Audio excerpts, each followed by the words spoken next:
Good morning, good day to you, as usual, wherever and whenever you listen to this series of knowledge seekers from Keshe Foundation Space Institute. In time, time will become what we call the noose around the neck of every life.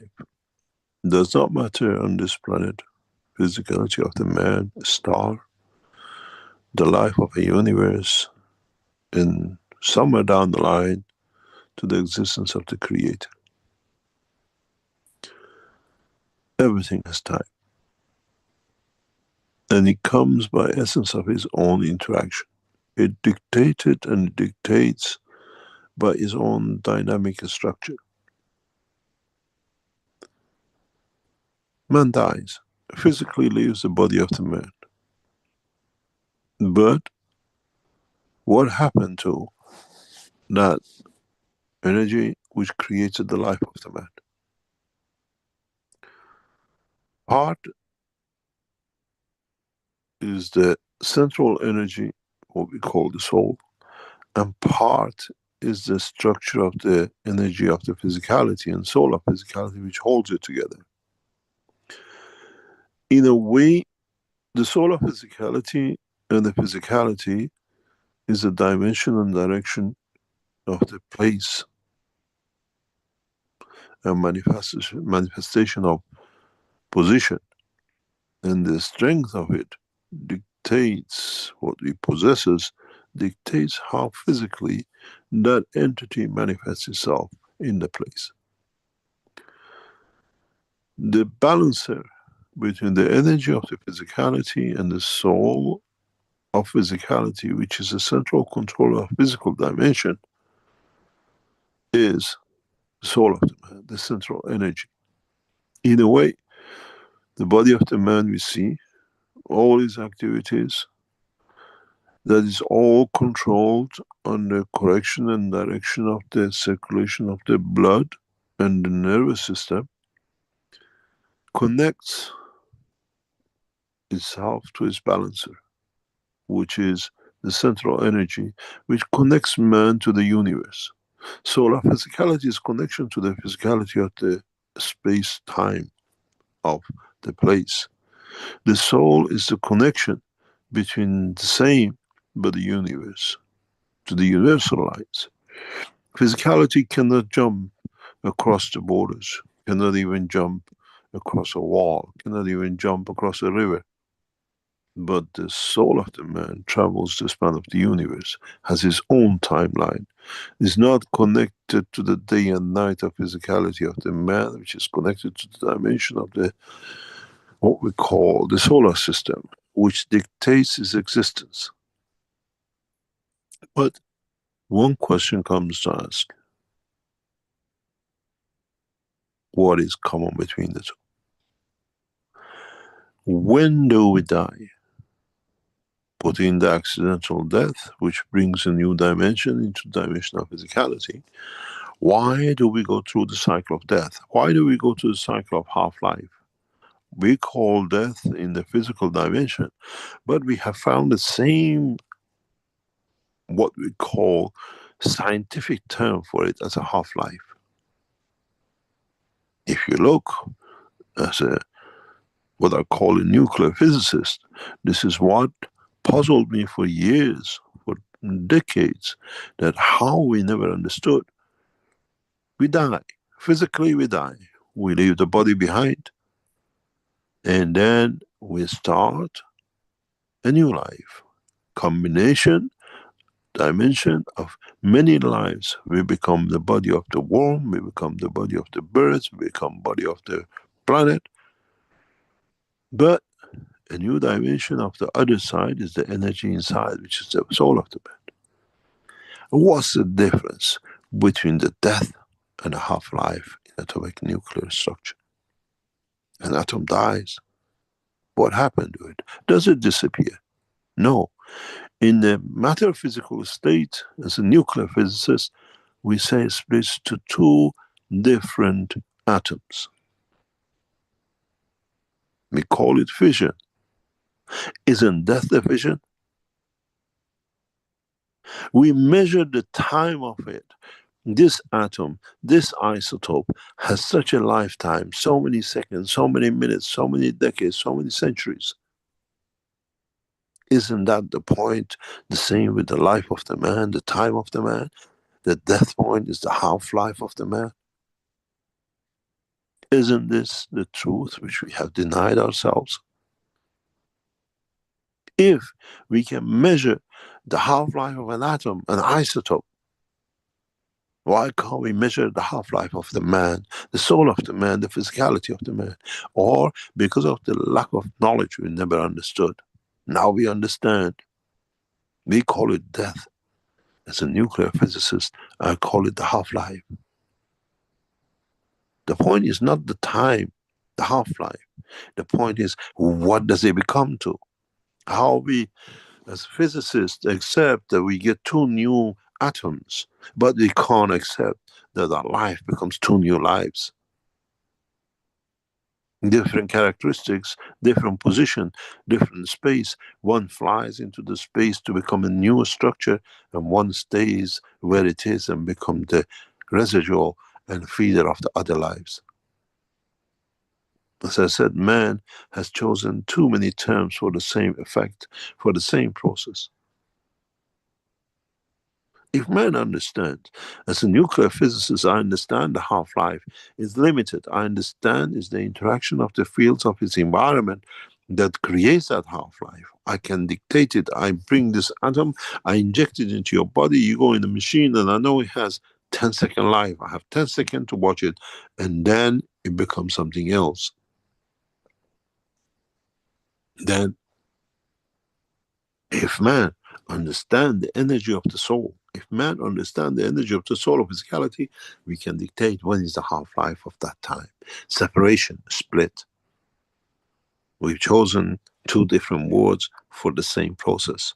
Death, half-life. Death of an atom, creation of two new, plus some residual radiation.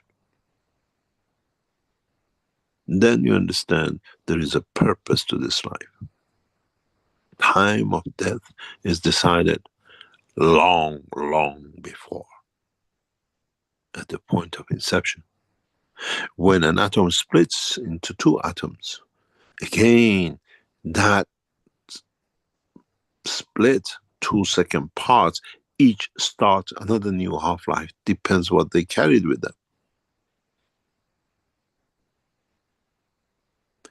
In the future, if man understands this, can measure this, understands what emits out of his physical body, you call it aura, and can measure it, can dictate the time, the place that that body will go through its half-life. Why do we live longer? Or why do we live shorter? If you look at the accidental death, isn't this what we do in nuclear reactors, in the nuclear fuel, that we target a position and we fire at it and we create that accident that lead to division? That from that division, what is the residual? We call it the heat, that we boil the waters and become energy that we burn. But the process is, we created the accident, we split the atom, we create a half-life, and we see the new atoms has a new half-life.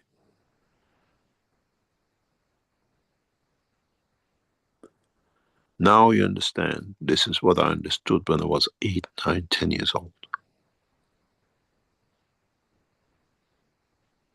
There is no difference between radiating, hitting a plate and creating X-ray, and creating a nuclear fusion by, or nuclear fission by, combination or division of the fields. We decide the half-life because we end one atom and we start a new, and what comes out of it, some be dislocated, sometimes because of the high energy we split it. Natural process is a natural half-life decay, and the life of the man killed in an accident or died due to some other effects, is that man beaming, directing fields to create splits inside an atom. There is no difference. It's just man for level of what I call morality has created different terms for it.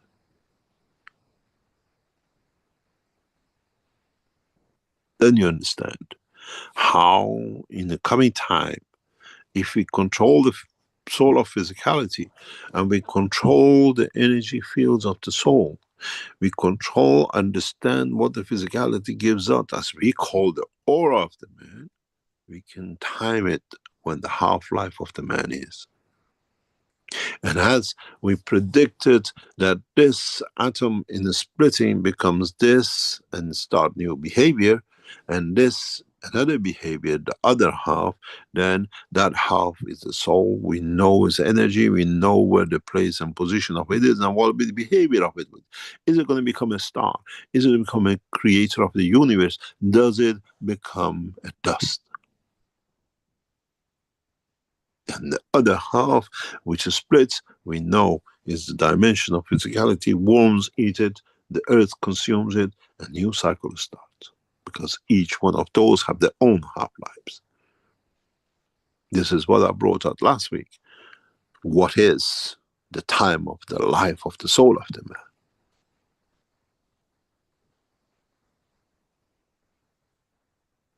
Now you understand how beautiful the creation is. Man has never understood. It's the same process. By lack of knowledge, he has not managed to put it together. Now, as I said in the past teachings recently, we show you different dimensions of the same thing, that gradually you can connect it together and understand the totality. It's like we spent 2 years, 3 years teaching about the soul. We were accused of he's trying to control the soul, his soul catcher and the rest of it. And it showed the ignorance of not understanding the power of the knowledge. Now you have to put that, all that soul, all that physicality you're so proud of, what is its half-life? Then you understand the teaching of last week. If you understood the process of half-life, that the division creates, because we know how much energy is released, it becomes gold and it stays for 100,000 years. And it's one of the special type of isotopes of gold.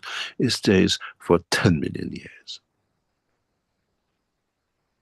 Now, can you measure the field strength of the soul of the man and determine which isotope it is and how long it stays?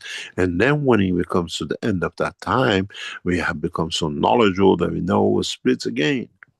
But man does not understand that in that process of split, if you create a new dimension of the field, it will not become gold. It does not need to go lower, but it can go higher. It becomes plutonium, become whatever it likes. Then you understand how life of the man is a collection of half-lives, but the man never understood. Ask yourself one question. Do I call it the point of death? Or do I call it the half-life? And then, what is my destiny at that half-life? I leave the physicality behind. Part of the soul of physicality, because the amalgamation of the field, the strength of it, is embedded in the soul of the man. What is his half-life? This is what I said many times. Maybe today you understand for the first time. You can do things to change the strength of the soul, dictates its half-life, and then from then even decide after that half-life where you want to be. 1 million years life of the man measured by it is the splits of the microseconds of the life of the universe. Noticed till very recently when I explained that 4.5 million is not the life of one. They tell us 4.5 billion years up to this planet is much more. We saw information coming up within weeks and months after. Oh, life could be 13.5 billion on this planet. We made a mistake, the life of the universe, because we released the knowledge, we touched the soul of the man and we enlightened and he moves. How many times you've seen changes as the teaching goes on? Now we are reaching a point that the destiny of the man is in the hand of the man. The conduct of the man decides where the man shall be at the point of separation, at the point of death, at the point of what we call half time.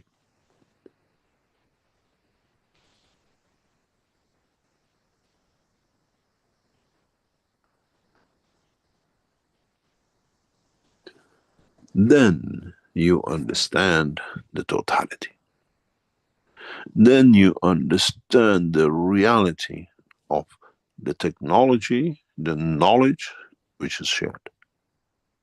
We are not here to punish you and tell you about the hell and heaven. This is a scientific teaching, understanding the science of creation. And then it's you, as you added the salt and you got the caustic and you made plasma of the energy, creating new dimension. You can add to it and you change the matter to energy. Now you have to learn how to add to the energy of the soul of you by yourself through your conduct to decide the position of the half-life part which released in the universe. You call it the soul of the man. Now you understand why I keep on telling you the earth is the nursery growing the seed. Because once the seed is done, a flower drops his seeds below itself for it to grow. It gives it to the bird to take it across to another part of the garden and the city to spread it. Where does the seed of your flower, your life, will go with the birds of the universe? What is the phoenix of your life? It's not to bury it in the ground. It's taken across the universe. Where does it land, that phoenix? And does it match into what you did? Otherwise, you'll stay in that place in dormant till the time comes when the ground is ready, when it becomes fertile by the fields of the universe, that it might show itself.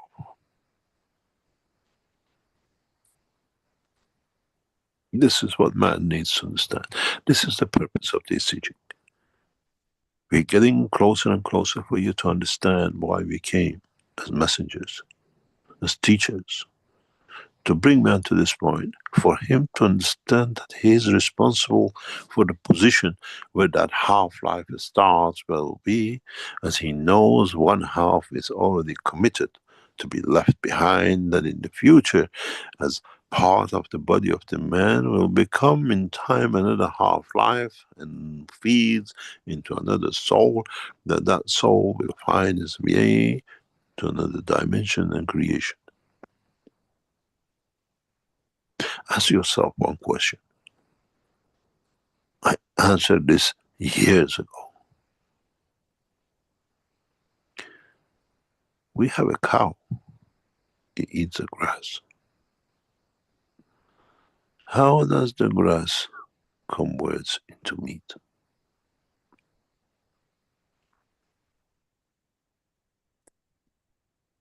Isn't the reason why there is always a protein in every grass, every vegetable? The reason for it is simple. That protein, which fits to my protein, I can transfer its energy from it into mine. I'm just a converter, I'm the cow. This is why animals eat certain grass, certain plants, certain food. because that's the only amino acid in that plant which matches into the amino acid structure of their life. They come with converters of one amino acid to another, vegetable amino acid to meat.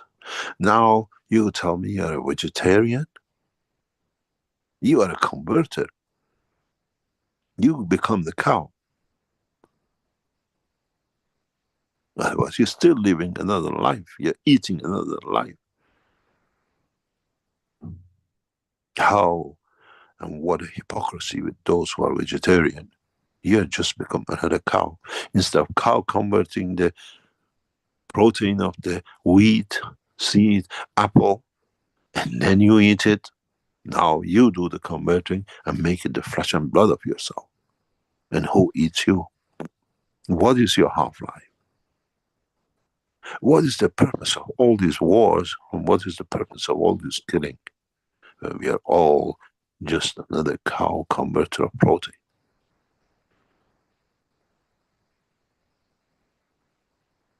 Now you understand the purpose of life, creation of that half-life. We do everything to extend it.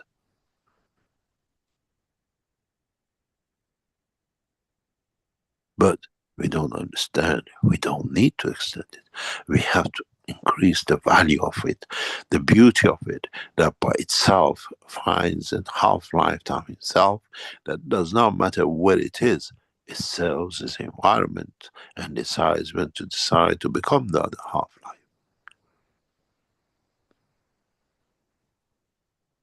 Maybe today's teaching brings you to understand the reality about your life, your creation, and how feeble man has been.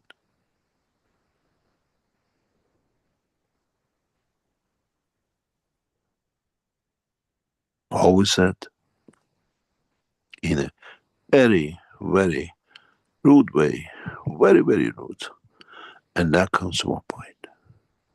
You study, you become engineer, you're electrical engineer, you are mechanical engineer, you're specialized in thermodynamic, blah, blah, blah, blah. You're just an engineer. Nobody cares. It's just another thing, piece of paper. You can't influence my life. I become a nuclear engineer and the world fears me. Same classroom, the same chair. Understanding the truth about the creation and how I can play with it, which brings fear to your spine. I understood the half-life, but now I can understand the connection between the half-life and the half-life of man, a plant, an atom, a universe, a galaxy, and the rest of it. There's no difference. Man has just chosen the wrong name, different name for the same process. Supernova, death of a man, split of an atom is all the same. Time, half time, death, creation and a new cycle.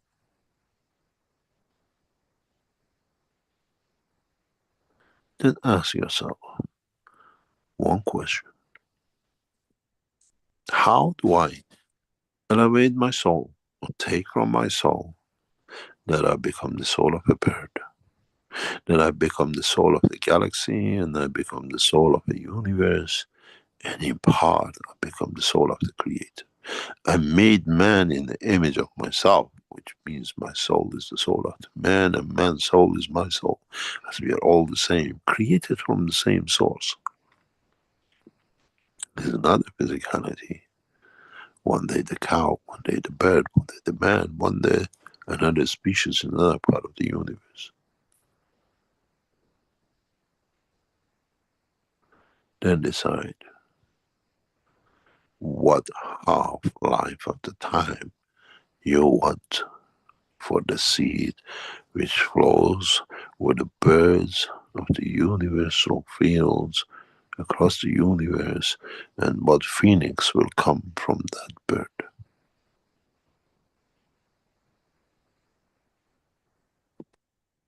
Now you understand the day of judgment. It's you who has to judge, and not anyone else. There are no courtrooms. There are no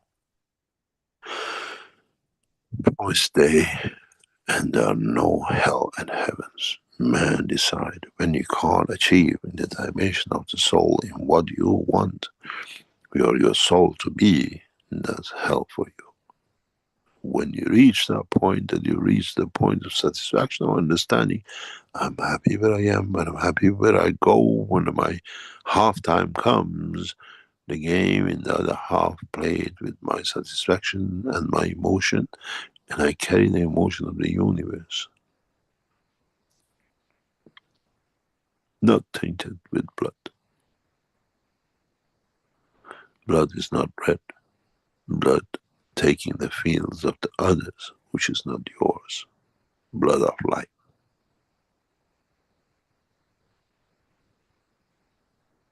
How do I control it? How do I change it? How do I learn to interact with it? You call it emotion.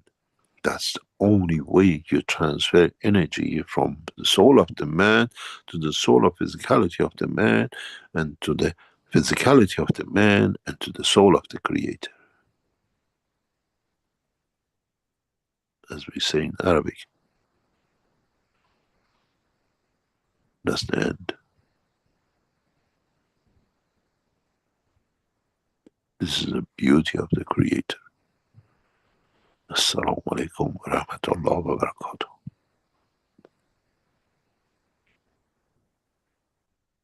If you understand this, you have understood the secret of creation. And you understand you have all the time. It's you who decides the threshold of ignorance.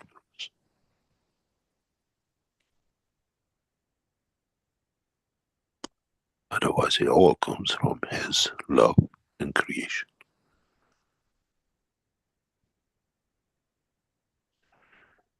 As much as man has controlled his destiny, where to live, what to eat, what education to receive, man has control over the destiny of his soul, the time, the place, and the possession,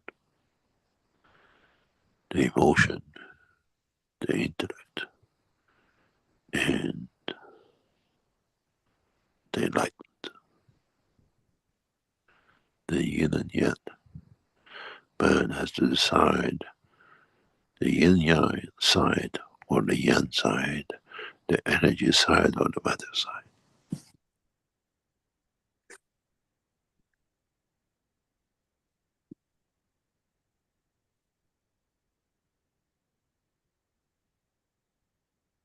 As I said, teachings the past few days is to open your eyes in different dimensions. It's not to make systems, it's to make you aware of your time. Without time, you don't exist.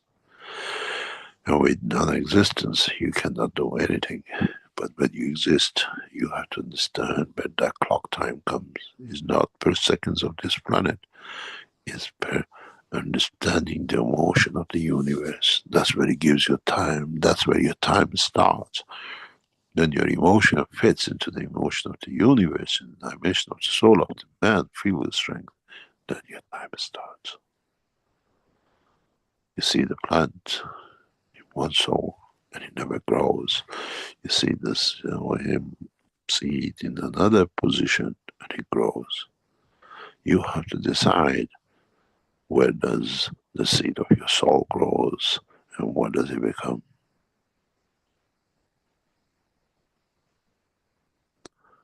That's your time. Do you want to spend it in the prison of the physicality, or do you want to teach the physicality the beauty of the creation? You transfer or you transmute. The decision is yours. To what extent you push this barrier is decision of yours. You decide your half-life.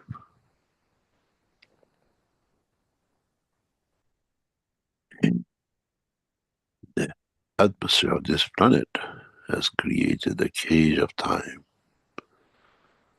To be here as a soul, you have to pay, you have to share. And the payment comes at the point of death. I've collected, I leave, and I take my new dimension.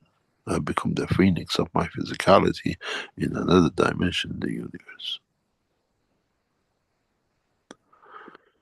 I hope you understood today's teaching. It's very heavy.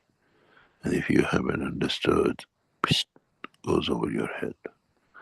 One day your children or your great grandchildren will understand and they'll change the course of their lives.